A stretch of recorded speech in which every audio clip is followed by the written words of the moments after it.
अस्सलाम वालेकुम all of you. Welcome to my YouTube channel biology with Umar. जी student, आज हम किंगडम एनिमलिया चैप्टर नंबर 10 को स्टार्ट करने जा रहे हैं। तो इस चैप्टर में हमने डिटेल से एनिमल्स के बारे में स्टडी करना है और किंगडम एनिमलिया में डिफरेंट फाइलम जो एनिमल्स के हैं उनकी क्लासिफिकेशन, उनके इंट्रोडक्शन और उसके इकोनॉमिकल इम्पोर्टेंस या डिफरेंट टाइप्स की क्लासिफिकेशन में एग्जांपल्स के बारे में हमने बात करनी है। तो चैप्टर नंबर 10 में हमने एनिमल्स को डिटेल से स्टडी करना है और ये चैप्टर नंबर 10 बोर्ड पैटर्न के हवाले से इसमें 4 शॉर्ट क्वेश्चन आते हैं और 2 MCQs आते हैं। मतलब 10 नंबर का पेपर इस चैप्टर में से आपको बोर्ड पैटर्न के हवाले से आता है। नेक्स्ट है किंगडम एनिमलिया का इंट्रोडक्शन। तो स्टार्ट में चैप्टर नंबर 5 में हमने 5 किंगडम सिस्टम जब पढ़ा था तो वहाँ पे 2 बेसिस पढ़ी थी, जब जिस बेसिस पे हम 5 किंगडम सिस्टम को डिज़ाइन करते हैं। फर्स्ट बेस थी सेलुलर ऑर्गेनाइजेशन, जिसमें सेल की टाइप बताई जाती है कि वो यूकैरियोटिक है या वो प्रोकैरियोटिक है, या उसमें मल्टी सेलुलर ऑर्गेनाइजेशन है या यूनिसेलुलर ऑर्गेनाइजेशन है। तो सेल की टाइप इसमें डिफ़ाइन की जाती है सेलुलर ऑर्गेनाइजेशन में। ये फर्स्ट बेस थी 5 किंगडम सिस्टम की।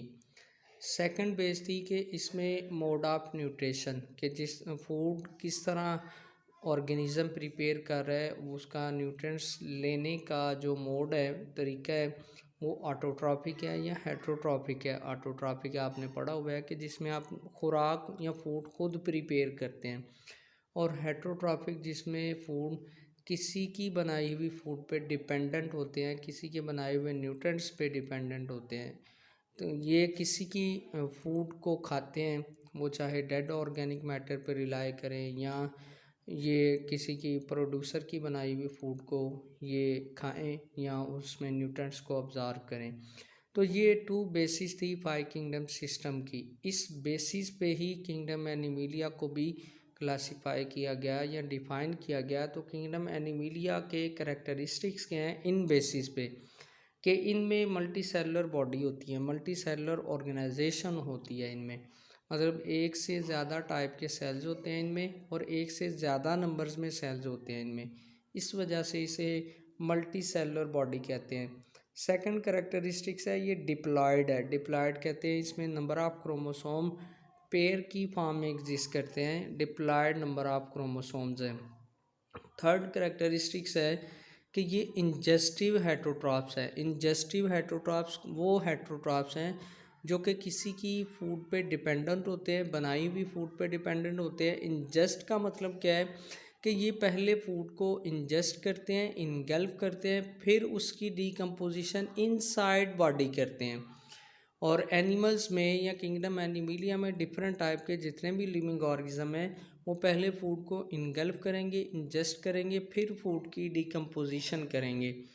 फोर्थ कैरेक्टरिस्टिक्स है कि ये यूक्रियोटिक सेल है। इनमें यूक्रियोटिक सेल भी आपने पढ़ा हुआ है कि जिसमें प्रोमिनेंट न्यूक्लियस हो। प्रोमिनेंट न्यूक्लियस का मतलब क्या है कि जिसके न्यूक्लियस के गिर्द न्यूक्लियर मेम्ब्रेन प्रेजेंट हो, उस तरह के न्यूक्लियस को प्रोमिनेंट न्यूक्लियस कहा जाता है, जो कि डिफ्रेंशिएट हो साइटोप्लाज्म से। तो यूक्रियोटिक सेल इनमें एग्जिस्ट करता है, इस वजह से इन्हें हम यूक्रियोट्स कहते हैं। और ये रिप्रोड्यूस कर सकते हैं। रिप्रोड्यूस किसके ज़रिए करेंगे? जिस सिमिलर गैमीट्स के ज़रिए। वो कौन से गैमीट्स हैं? लार्ज एग सेल इनमें प्रेजेंट होता है और स्मॉल स्पर्म सेल इनमें प्रेजेंट होता है। ये आपको MCQ आता है कि एग का साइज़ लार्ज है और स्पर्म का साइज़ इनमें स्मॉल होता है। नेक्स्ट इसका इंट्रोडक्शन में या इसकी क्लासिफिकेशन में डिफरेंट बेसिस बताई हुई हैं, जिस बेसिस पे हम इसको क्लासिफाई करते हैं। तो फर्स्ट बेस क्या है? Cellular organisation. सेलुलर ऑर्गेनाइजेशन की बेस पे हम किंगडम एनिमलिया को फर्दर 2 ग्रुप्स में डिवाइड करते हैं। तो किंगडम एनिमलिया का एंसेस्टर क्या है, ये आपने चैप्टर नंबर 7 में पढ़ा हुआ है कि एनिमल्स के या यूक्रियोट्स के इंसेस्टर कौन है? प्रोटिस्ट। क्योंकि प्रोटिस्ट में कुछ करेक्टरिस्टिक्स ऐसे हैं जो कि एनिमल से रिलेट करते हैं। इस वजह से प्रोटिस्ट जो है या प्रोटैक्टिस्ट जिसे हम कहते हैं, वो इंसेस्टर हैं एनिमल्स के। अब इसको फर्दर 2 ग्रुप्स में डिवाइड किया जाता है on the base of cellular organisation. Cellular organisation मैंने लास्ट टाइम भी बताया है कि ये इसमें हम टाइप ऑफ सेल को डिफाइन करते हैं कि इसमें यूनिसेलुलर है या मल्टी सेलुलर है या यूक्रियोटिक है या प्रोक्रियोटिक है। तो किंगडम प्रोटिस्ट जो है ये इंसेस्टर एनिमल्स का, इसको फर्दर एनिमल्स को फर्दर हम 2 ग्रुप्स में डिवाइड करते हैं on the base of cellular organisation, Eumetazoa और पैराजोआ। पैराजोआ क्या है कि इसमें यूनिसेलुलर ऑर्गेनाइजेशन है या सिंपल मल्टीसेलुलर ऑर्गेनाइजेशन वाले लिविंग ऑर्गेनिज्म को हम इसमें क्लासीफाई करते हैं। यूनिसेलुलर का मतलब क्या है कि जो कि एक टाइप के सेल से मिलकर बने, या पैराजोआ में हम उन ऑर्गेनिज्म को क्लासीफाई करेंगे जिनमें टिश्यू की फॉर्मेशन नहीं होती, क्लोनिकल ऑर्गेनाइजेशन या होती है, उनमें हर सेल इंडिपेंडेंट कॉलोनीज बना के रहता है, इंडिपेंडेंटली अपना फंक्शन परफॉर्म कर रहा होता है, या वो यूनिसेलुलर होती है कि हर एक ही सेल है लिविंग ऑर्गेनिज्म की बॉडी में। सेकंड इसका ग्रुप है यूमेटाजोआ। तो यूमेटाजोआ में मल्टी सेलुलर ऑर्गेनाइजेशन वाले ऑर्गेनिज्म को हम क्लासीफाई करते हैं, और इसमें लिविंग ऑर्गेनिज्म वो एग्जिस्ट करेंगे जिसमें एक से ज़्यादा नंबर्स में सेल प्रेजेंट है। अब यूमेटाजोआ को फर्दर हम 2 ग्रुप्स में डिवाइड करते हैं on the base of symmetry. Symmetry क्या है? शेप को कहते हैं, शेप को, या इसमें बॉडी शेप जो है उसे हम नाम देते हैं सिमेट्री। अब इस सिमेट्री की बेस पे फर्दर 2 ग्रुप्स में एनिमल्स को क्लासीफाई किया जाता है, ग्रेट रेडिएटा और ग्रेट बाइलेट्रिया। ये आगे हम डिटेल से भी पढ़ेंगे। तो ग्रेट रेडिएटा में वो ऑर्गेनिज्म हम क्लासीफाई करते हैं जिसमें एक सर्कल की तरह की अरेंजमेंट होती है, सिमेट्री होती है, शेप होती है, जिस तरह स्टार फिश है। और ग्रेट बाइलेट्रिया में ऐसे ऑर्गेनिज्म हैं जिसमें डिस्टिंक्ट रीजन्स होते हैं प्रेजेंट, जिस तरह एंटीरियर साइड है, पोस्टीरियर साइड है, डोर्सल साइड है, वेंट्रल साइड, और डिस्टिंक्ट रीजन्स की वजह से वो बॉडी डिफ्रेंशिएट होती है डिफरेंट पार्ट्स में। ग्रेट रेडिएटा में हर पार्ट जो है वो डिफ्रेंशिएटेड नहीं है, एक सर्कल की तरह की, मतलब किसी भी हम प्लेन से अगर हम सेंट्रल एक्सिस से वो प्लेन गुजारें, बॉडी को हम इक्वल हाफ्स में डिवाइड कर सकते हैं। सर्कल की तरह की अरेंजमेंट होती है, सिमेट्री होती है ग्रेट रेडिएटा में।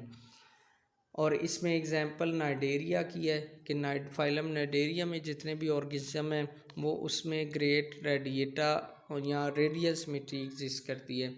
और बाइलेट्रियल सिमेट्री वो सिमेट्री है जो कि यूमेटाजोआ का ग्रुप है, और इनमें डिस्टिंक्ट रीजन्स होते हैं, डिस्टिंक्ट सरफेसेस होती हैं। अब ग्रेट बाइलेट्रिया को फर्दर सीलोम की बेस पे या बॉडी कैविटी की बेस पे 3 ग्रुप्स में डिवाइड किया जाता है। सीलोम या बॉडी कैविटी क्या है? ये एक स्पेस है, गट और डिफरेंट जर्म लेयर के दरमियान जो स्पेस प्रेजेंट है बॉडी में, उसे हम सीलोम कहते हैं या बॉडी कैविटी। ग्रेट बाइलेट्रिया को आगे further on the base of coelom 3 groups में डिवाइड किया जाता है। सीलोमेट्स, सीलोमेट्स वो ग्रुप है जिसमें ट्रू सीलोम प्रेजेंट है, ट्रू बॉडी कैविटी प्रेजेंट है। ट्रू बॉडी कैविटी का मतलब क्या है कि इसमें जो बॉडी कैविटी होगी वो सीलोमिक एपिथेलियम से लाइंड होगी।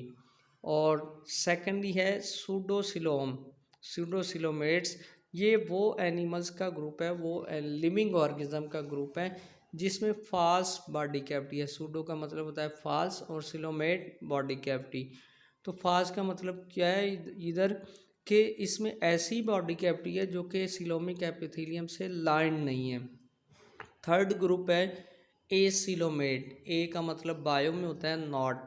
तो ऐसे एनिमल्स का ग्रुप है जिसमें बॉडी कैविटी एब्सेंट होती है। एसिलोमेट की एग्जांपल है प्लेटीहेल्मिन्थिस, और सूडोसिलोमेट्स की एग्जांपल है निमाटोडा, या इसे हम एस्कहेल्मिन्थिस भी कहते हैं। और सिलोमेट्स को आगे further on the base of development 2 बड़े ग्रुप्स में डिवाइड किया जाता है, प्रोटोस्टॉम्स और ड्यूट्रोस्टॉम। और ये डेवलपमेंट कहाँ से हो रही है? ब्लास्टोपोर से। ब्लास्टोपोर्स क्या है? ड्यूरिंग डेवलपमेंट जो नए बनने वाले डिवाइडिंग सेल जो बनते हैं, या ड्यूरिंग डेवलपमेंट जो नए बनने वाले एम्ब्रियोनिक स्टेजेस में जो नए बनने वाले सेल्स हैं उन्हें हम ब्लास्टोपोर्स कहते हैं। तो प्रोटोस्टोमियम या प्रोटीरोस्टोम्स में वो एनिमल का ग्रुप इंक्लूड किया जाता है जिसमें ब्लास्टोपोर से पहले माउथ रीजन बने, और ड्यूट्रोस्टोम में वो एनिमल्स का ग्रुप इंक्लूड किया जाता है जिसमें ब्लास्टोपोर से पहले एनस रीजन बने। तो प्रोटोस्टोम में कितने फाइलम है? 3 फाइलम है। मोलस्का इसमें आता है, आर्थ्रोपोडा आता है, एनिलीडा आता है। इसमें ब्लास्टोपोर से पहले माउथ रीजन बनता है। और ड्यूट्रोस्टोम में हेमिकोडेटा, कोडेटा और इकाइनोडर्मेटा आता है। इसमें ब्लास्टोपोर से पहले एनस रीजन बनता है। फर्दर हम इसकी क्लासिफिकेशन में या इसके डिफरेंट जो शॉर्ट क्वेश्चन इसमें बनते हैं, जिस तरह सिमेट्री में radial symmetry, bilateral symmetry, body cavity में, इसको हम प्रॉपर फर्दर हम डिटेल से डिस्कस करेंगे। आज के लिए इतना ही। Thank you very much.